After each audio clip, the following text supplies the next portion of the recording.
Hi, I'm Dave. Welcome to the channel. In this video, it's time to look at Britain's Most Wanted.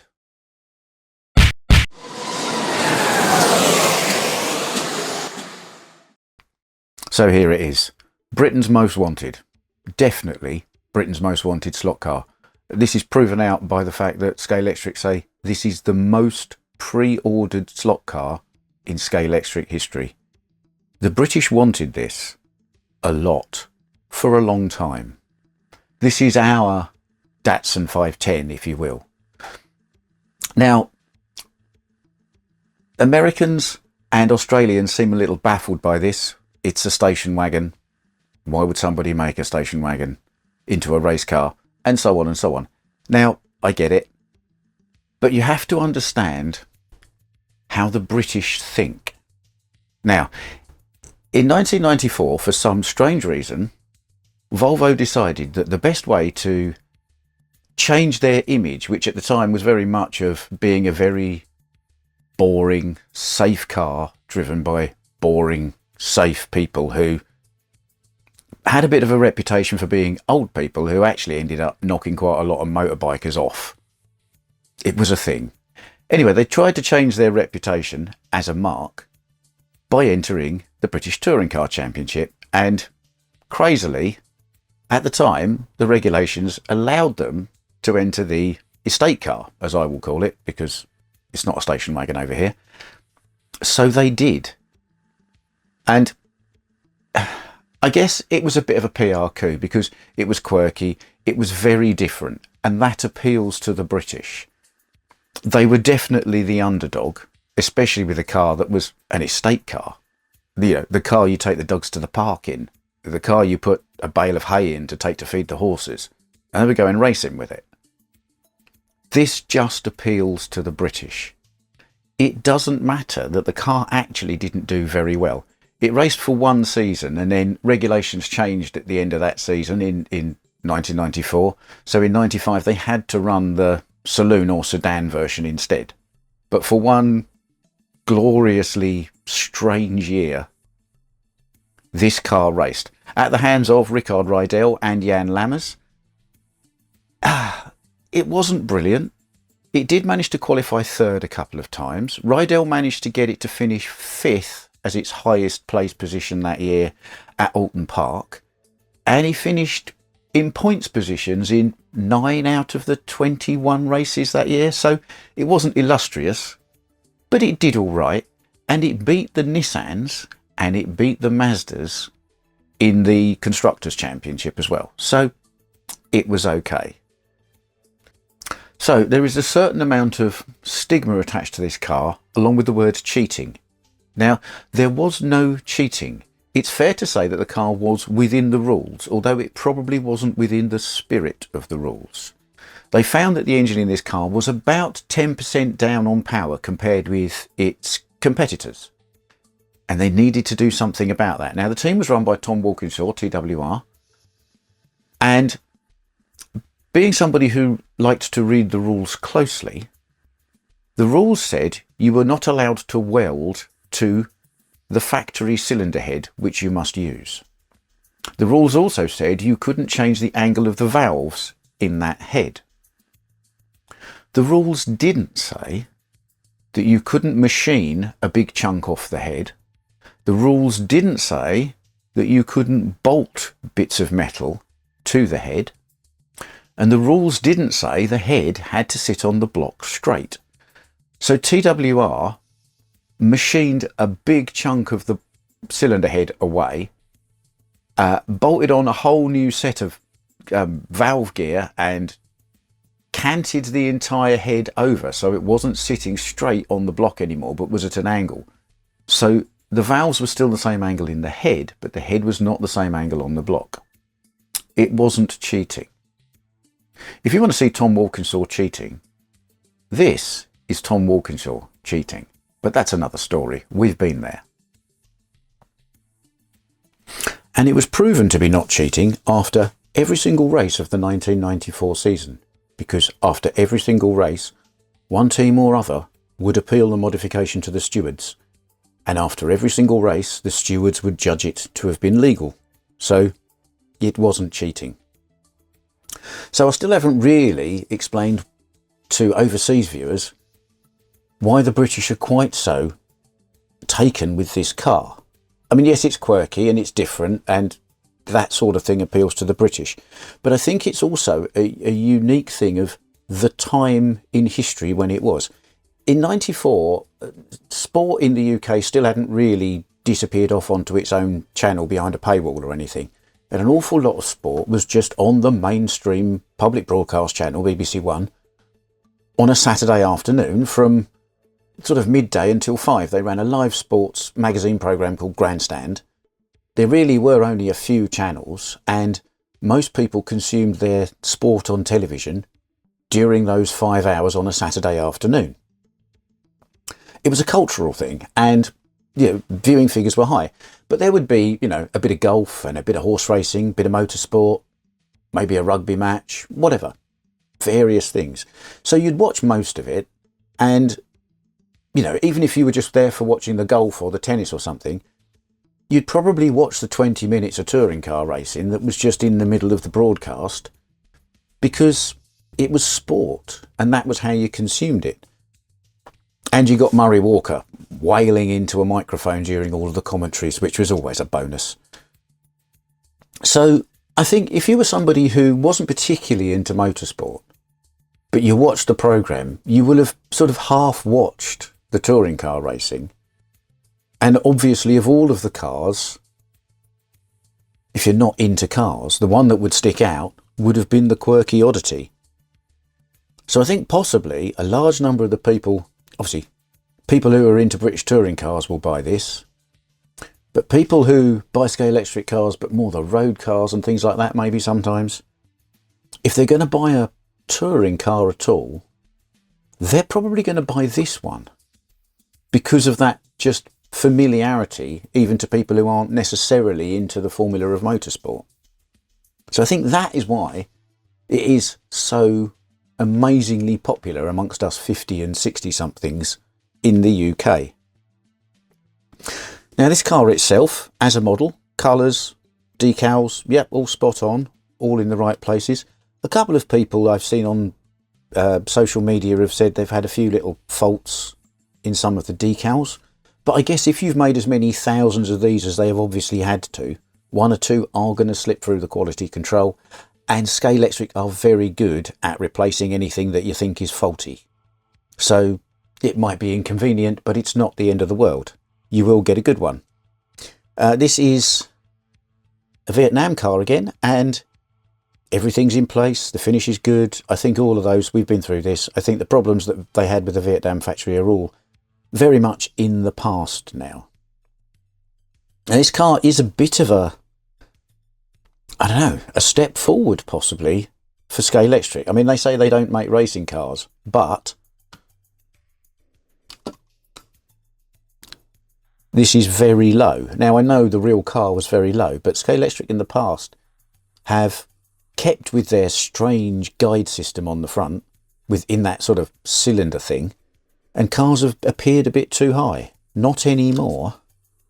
This car is low like it should be,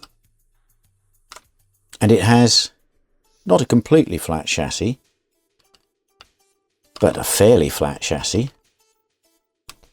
It's going to be fairly easy to pop this out of here and put a Slotting Plus guide in, which might make things a little bit better on a Carrera track, certainly.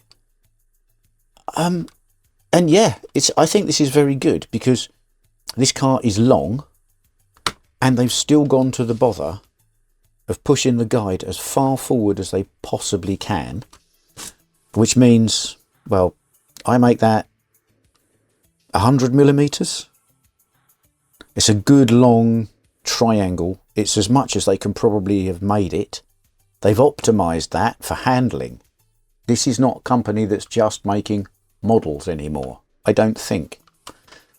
So it's low, it's got a beneficial shape. Although it's not the widest slot car in the world, I think, obviously the bulk is all at the bottom here. They haven't put a full roof in of glass. It's not like a double skin in there. There is a bit of a sizable hole where they've left a bit out. So they're trying to save weight higher up to lower centre of gravity. Now, I'm not saying, you know, they're suddenly racer sideways and they're making, you know, race cars, but I reckon this could be a very raceable, without too much tuning, Scalextric slot car. Now, I have put it on the track with the magnet in, and I have to say, it's a very strong magnet. So, round Munden Park, this is not very exciting for me. I can be on full trigger probably nearly 90% of the lap. It looks very unrealistic. It just zips around like, you know, the speed bikes in the Tron movie. It's not for me. So I'm going to take the magnet out and I'm just going to run it around the track like it is and see how it handles. You never know. I think it's going to do quite well, just as it is out the box. So I'll take this apart. We'll pop the magnet out and give it a run and see how it goes.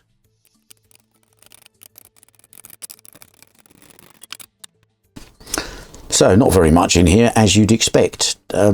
Light bars front and back.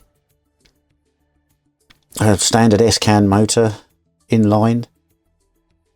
There's quite a lot of stiffening in this chassis, which is interesting. It's not... You're not going to get too much flex out of that. However, very interestingly, there's not really any edges or upstands on here. So if you wanted to, I think you could probably clearance this a little bit and get yourself some body float. Again, is this a step forward for Scalextric? I wonder.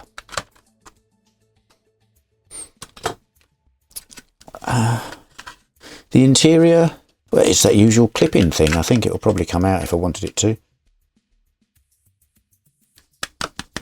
It's still a hard interior. I mean, you could probably vac form over the top of that and lighten it up. But again, this car, at 82 grams all in, I didn't think was too bad for the size of it.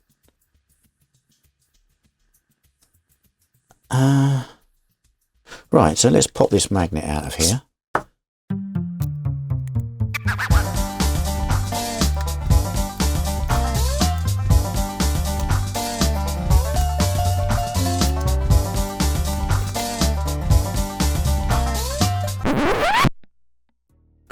Okay, that took a bit longer than expected and involved a scalpel because Scalextric glued this magnet in as well as putting it under the clips. So it was one hell of a fight and I ended up having to cut kind of round it and under it to get it out. But it is gone. Right, I'm going to put this body back on here and we'll take it for a run and just see how it does.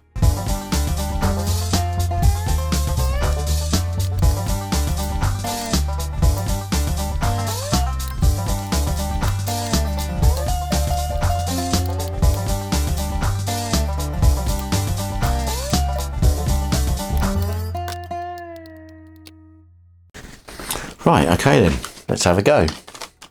See how it goes.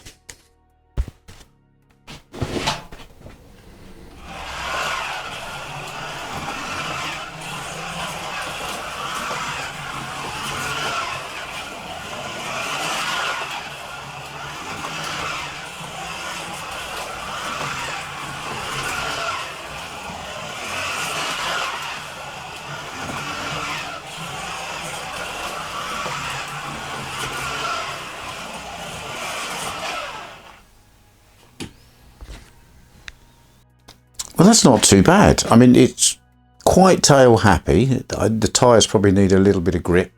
Might need a little bit of weight in the back. But it's quite predictable. It doesn't want to roll over. It's quite happy to slide. It's quite smooth. And obviously because it's quite a long wheelbase, especially from that front guide to the rear wheels there, it's fairly intuitive to drive. It does what you expect it to. There's no nasty surprises at all. Now we'll just go and get a little bit of sandpaper and just give those rear tyres a bit of a track sand, and then we'll try it again.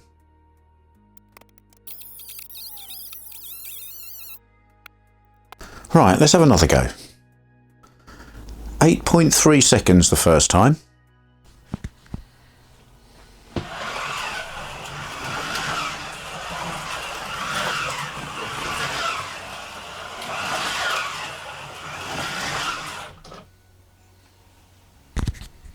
Oops.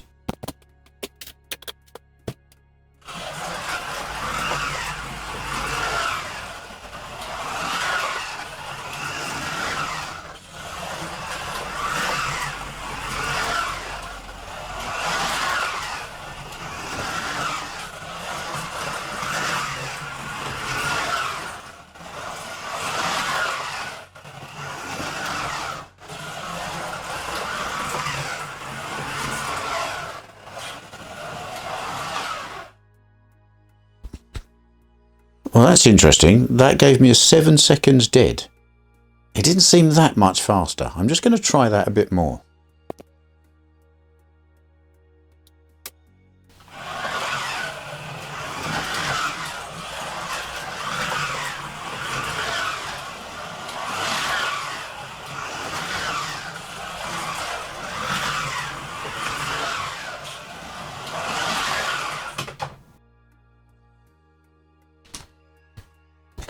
Yeah, that is fair enough.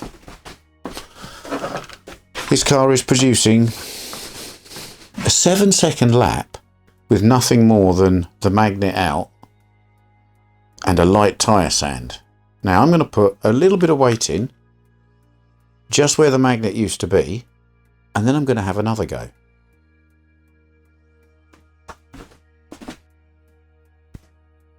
Okay, I've done a bit of tuning on this car now. I'm going to put it back on the track. I'll show you a lap. We'll set a time.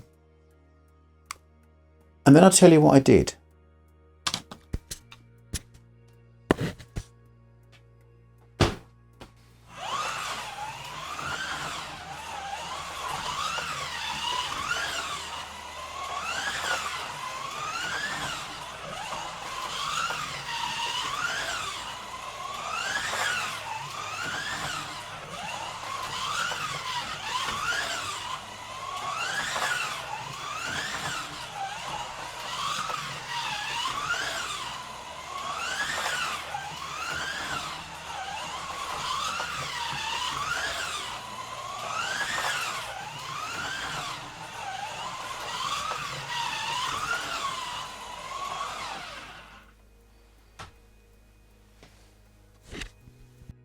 Now,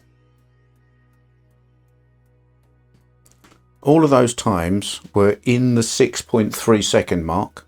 The fastest, 6.301 seconds. Now let's sit down over here and have a chat about this. So, here we have it. This car ran 6.30 seconds around this track. Now, if you've watched this channel for a while, you'll know that 6 seconds exactly is where I would expect what you might call a hobbyist car to be out the box. I'm assuming all the wheels are pointing in the right direction. And then you would tune it from there. So 6.3 seconds for a Scalextric car. Let me tell you all the things I did to this. Now brace yourselves. So obviously I took the magnet out and I put some lead in, about this much lead. I think it's probably about 8 grams. Half of it fits in exactly where the magnet used to be, and the other bits I've jammed in as close as possible to the same position. Okay. I sanded the tyres. Just on the track, you saw me do it. The only other thing I did to this car was I took just a little bit of oil that I would use on axles, put it on the tyres, left it about 20 minutes, and then ran it around the track. This has softened the tyres up just a little bit. They're sticky, almost to the point of being like a slotted sticky to touch. Brilliant. So really, this is still a straight out the box with the magnet taken out and a little bit of lead Scalextric slot car. And it's nearly knocking on the door of what you might call a hobbyist car. And I haven't modified it. I haven't put a Slotting Plus guide in yet. I haven't changed the wheels for Staff's wheels. I haven't changed the tyres for stickier tyres. I've just softened these ones up a little bit. I haven't done anything to try and affect axle heights. Nothing at all. And it runs a 6.30 second time on my track. Now, Scalextric, if you're watching, this is a great car. I've already seen people 3D printing chassis for these, changing the wheels, doing all sorts of things. There is huge enthusiasm for this car and tuning it and doing all sorts of things to it. In the real world, Volvo released 6 colours of a street car version of this. Some people release 6 colours of the same car and then it's run as a class. Just a thought. Oh, and please, can we have a Nissan Primera that runs like this as well to run against it? That would be brilliant. If you haven't got one of these in the UK, you're probably one of about 3 people. But if you haven't, I suggest you get one. It's a really good car anyway. There's a police car version as well. I'm sure, hopefully, they'll do like that yellow one that was issued, because that was a mad car. There's a blue one, there's a red one, there's a greenish coloured one. You know, this is a great car. This is the 2nd or 3rd great car in a row from Scalextric. It's world apart from how it was a couple of years ago. More of this sort of thing. Cheers. As always, thanks for taking the time to watch one of my videos. If you liked it, you will find a button specifically for that. Please subscribe to the channel. It's free and it really does help. And if you hit the bell, you'll get a notification the next time I post a video.